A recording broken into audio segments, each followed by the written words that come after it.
말씀은 요한복음에서 특별히 보냄을 받은 자라고 하는 사도입니다. 사도라는 단어를 풀어보면 보냄을 받은 자가 되고, 이 사도라고 하는 이 단어가 유일하게 요한복음에 등장하는 말씀이기도 하고, 또 한 가지는 17절에 있는 것처럼 너희가 이것을 알고 행하면, 그대로 행하면 너에게 복이 있을 것이다 라고 하면서, 이 복이라고 하는, 특별히 마태복음에서는 산상수훈에서 팔복이라고 하는 거듭되어서 강조하시는 복이라고 하는, 특별히 하나님의 나라와 관련된 구원이라고 하는 이런 의미를 갖고 있는 이 복이라는 단어가 요한복음에는 2번 등장하는데, 그 첫 번째가 너희가 이것을 알고 그대로 행하면 너희에게 복이 있을 것이다 라고 요한복음에서 처음으로 복이라는 단어가 등장을 하고, 그리고 또 한 번 등장하게 되는데 20장 29절에 가면 보지 못하고 믿는 믿음에 대해서 복이 있을 것이다 라고 2번 강조하시는 이 복입니다. 말씀드린 것처럼 복이라고 하는 단어 또는 행복이라고 하는 단어가 이 시대의 화두가 됩니다. 어떻게 살아가는 것이 행복하고 어떻게 살아가는 것이 복일까? 사람들은 여기에 관심이 참 많습니다. 그런데 경제력으로 보면 세계에서 6위라고 합니다. 우리나라가 그만큼 참 괄목할 만한 성장을 이루었는데, 이 OECD 국가 중에서 이 행복 지수는 최하입니다.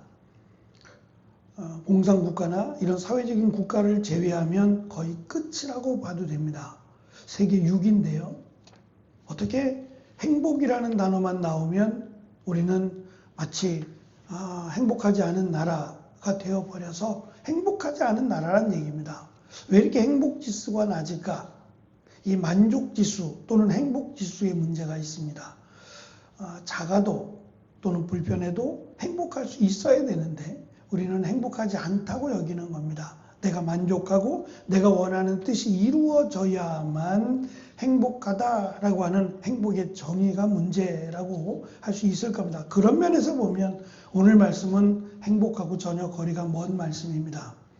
내가 너에게 보인 것 또는 나를 본받는 자가 행복하다, 복이다 라고 말씀하셨기 때문입니다. 그리고 이 복이라고 말씀하신 나를 따라 또 내가 행한 일을 너희가 행할 때 너희는 복 있는 사람이고 또 너희에게 복이 있을 것이다 라고 하시는 이 말씀이 우리가 생각하는 복의 정의와는 분명 다른 차원의 말씀이기 때문에 그렇습니다. 어쨌든 하나님의 말씀이고 하나님이 말씀하신 또 약속하신 복이라고 하는 점에서 우리는 관심을 가져야 될 것이고, 또 우리와는 결코 무관하지 않은, 우리가 믿음 생활하면서 신앙생활하면서 바라고 소망하는 복이 여기에 있다면 우리는 이 복을 받기 위해서 수고와 노력을 아끼지 않아야 합니다.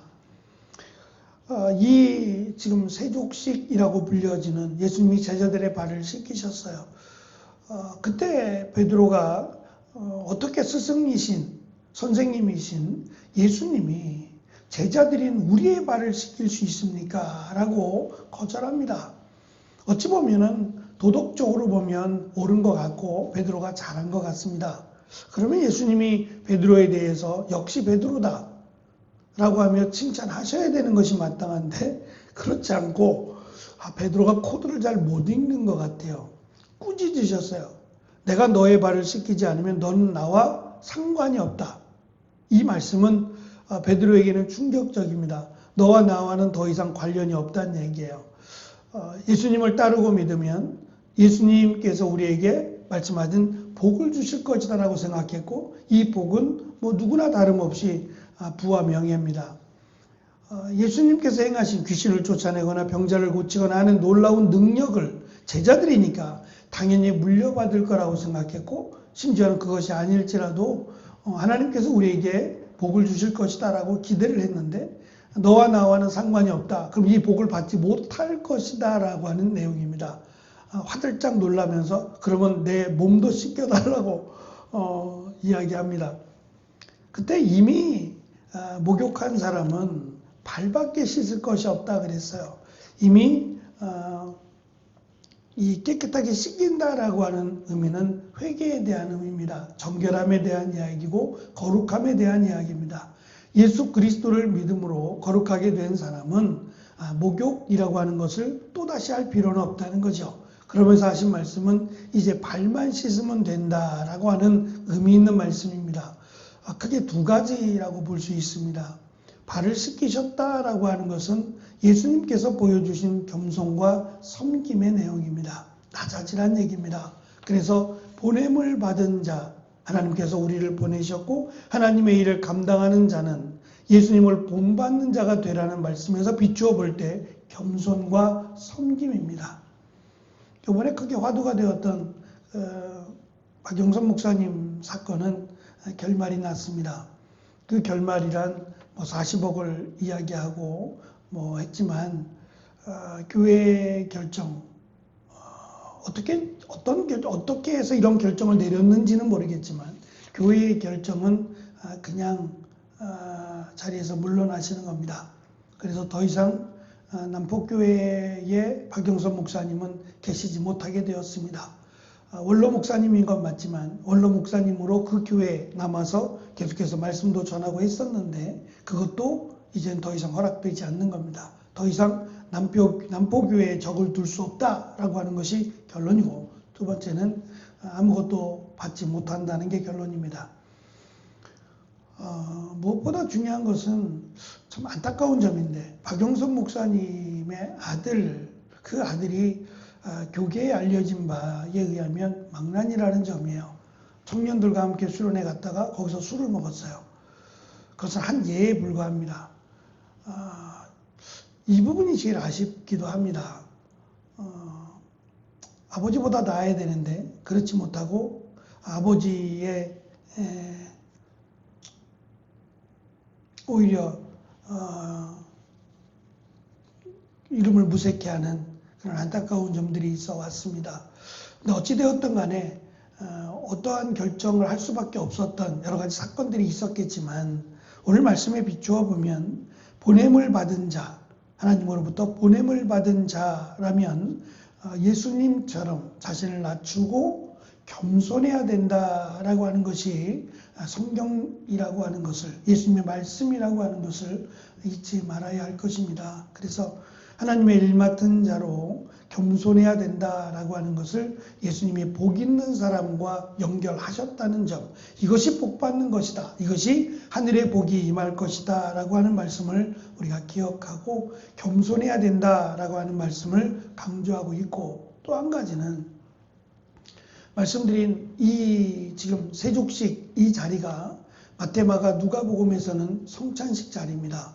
딱 그 자리가, 그리고 예수님이 이 사건 이후에 바로 십자가를 지러 예루살렘에 들어가시는 내용이 나옵니다. 위치상으로 보면 딱 성찬식의 자리입니다. 근데 요한복음은 그 자리를 요한복음에만 세족식으로 바꿔 놓았습니다. 그렇다면 예수님께서 지금 강조하시는 성찬, 내 살을 먹고 내 피를 마시라 라고 하는 이 말씀은 우리의 인생의 목적, 적어도 보내심을 받은 자, 하나님의 일 맡은 자의 인생의 목적은 예수 그리스도가 되어야 된다라는 것을 강조하시고 있고, 나를 본받는 자가 되라 라고 말씀하시면 바로 이어지는 내용이 십자가의 길입니다.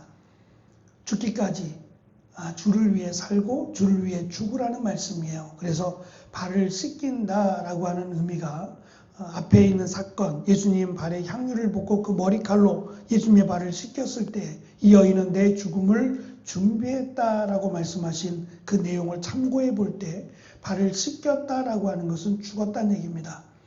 다시 말하면 주를 위해, 하나님의 영광을 위해 예수님이 제자들의 발을 씻겼다는 얘기는 단순히 깨끗하게 했다는 의미보다는 주를 위해 죽었다, 이미 죽었다라고 하는 의미입니다. 그렇다면 이 의미에 맞춰서 주를 위해 살다가 죽어야 한다라고 하는 의미일 수도 있습니다.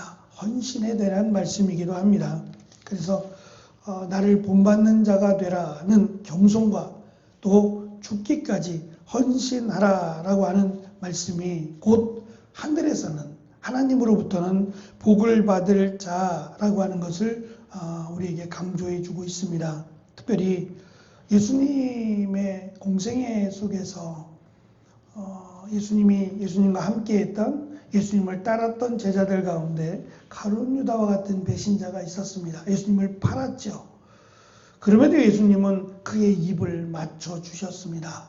가룟 유다가 입을 맞춘 것이 아니라 예수님께서 입 맞출 것을 아시고 피하지 않으셨어요. 그리고 그 입 맞춤을 받아 주셨어요. 입 맞춤은 누가복음 15장에 있는 것처럼 용서를 의미합니다. 아버지가 아들에게 입을 맞춰주면서 더 이상 묻지 않고 그의 아들을 아들로 다시 맞아주시고 또 반지와 실을 신겨주시고 잔치를 베풀어 주시는 이 놀라운 은혜를 입맞춤으로 설명할 수 있다면 가룟 유다와 같이 배신자에게 입을 맞춰주시고 예수님을 3번씩이나 부인했던 베드로에게 내 양을 먹이고 내 양을 치라고 하는 사도적 재임명이라고 할 수 있는 그 일을 다시 맡기셨어요. 이것이 예수님께서 보여주신 믿음의 본이자 은혜입니다. 그렇다면 하나님의 일 맡은 자가 충성하고 겸손하게 섬기면서 특별히 억울한 일을 당할 때 예수님처럼 이렇게 제자들에게 배신을 당하거나 모욕을 당할 때 예수님은 그것에 대해서 어떻게 하셨는가를 아마 생각해야 될 겁니다. 그렇다면 우리가 사랑하지는 못할 망정 원수로 삼고 미워하고 하지는 말아야 되리라고 생각합니다. 그것이 예수님을 따르는 자로서 당연한 일이고 또 하늘의 복을 받을 자들, 구원받은 자들 또는 하나님의 은혜와 축복을 받은 자들의 모습이라고 할 수 있을 겁니다. 우리가 기억하면서 사순절, 특별히 벌써 18번째, 17번째 날입니다.